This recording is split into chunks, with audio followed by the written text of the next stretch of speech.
Hello watch fans, and welcome to another watch review video. We are back to doing normal watches. No more smartwatches for a while. And tonight we're going to take a look at the Seiko Monster series. Now, I kind of fell in love with this watch basically seeing all you guys on Instagram who had them. Several people I know have this variation or different color variations, showing them off with the different straps. And I just really enjoyed the look of the watch. Very simple, but just a badass looking watch. Few specs on the piece. It is a 46 millimeter watch, automatic. You can't really see the case back now, but is a exhibition case back. The crystal that Seiko uses is their proprietary Hardlex crystal. As you guys know, if you've watched any of my other videos, I am more of a fan of sapphire, but again, at this price point, this watch runs anywhere between $130, $40, $50. For that kind of price point, you get what you get. But no complaints at all on this watch so far. I've had it for a few days, worn it several times, and it's just been great. As you can see here, I did change out the strap. It did come with this bracelet, was the version that I got. The bracelet wasn't great. I suggest if you're going to buy it, they are available with the rubber straps. But for me, I bought this knowing that the bracelet was going to come right off, and I'm glad I did. It's kind of lightweight, a little disappointing in the bracelet. I probably won't ever put this thing back on unless I go to sell it.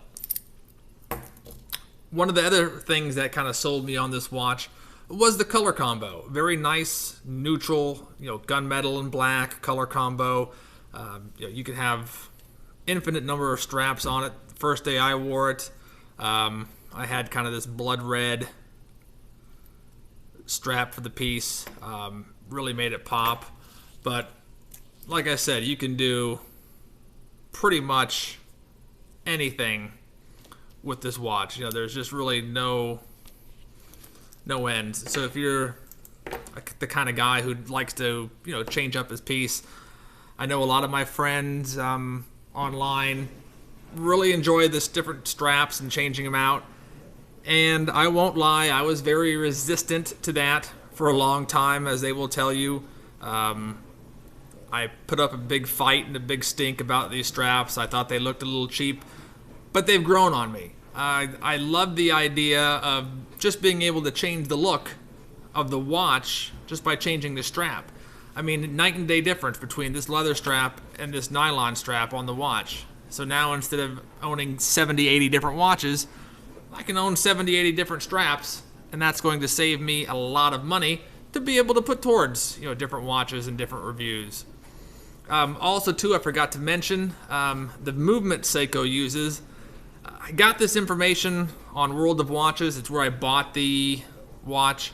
Sometimes their information is a little bit sketchy. It says the movement caliber is the Seiko 4R36. If somebody knows that to be incorrect, please put that down in the comments. But for now, that's what I'm going to go with. And then wrist shot wise on this piece, again, very, very comfortable, even with the straps. I actually never wore it with the bracelet, so I cannot tell you how the bracelet felt, other than the chinciness of it when I was taking it off. Let's see if I get you a good wrist shot there. Again, 46 millimeters, not huge, right in that sweet spot that I like.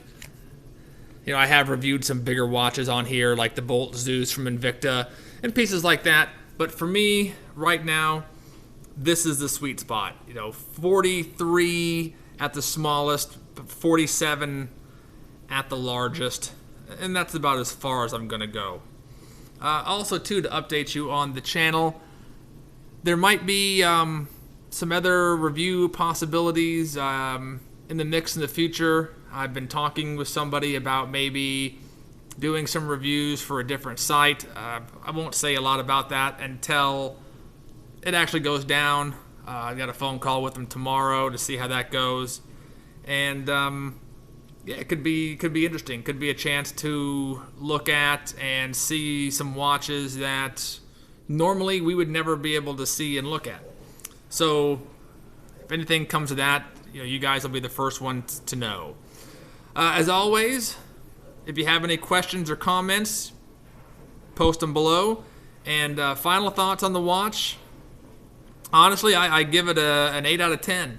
The only things that I would have liked to see really would be a nicer bracelet and a sapphire crystal. But again, then you're going to be paying $400 or $500 for the watch.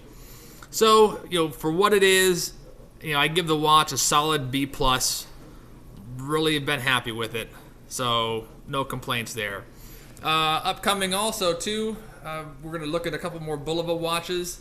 My first Bulova purchases, and I've been moderately pleased with them as well. So, as always, I hope everyone is having a great life, and I will see you all when the next review is finished. Have a wonderful evening.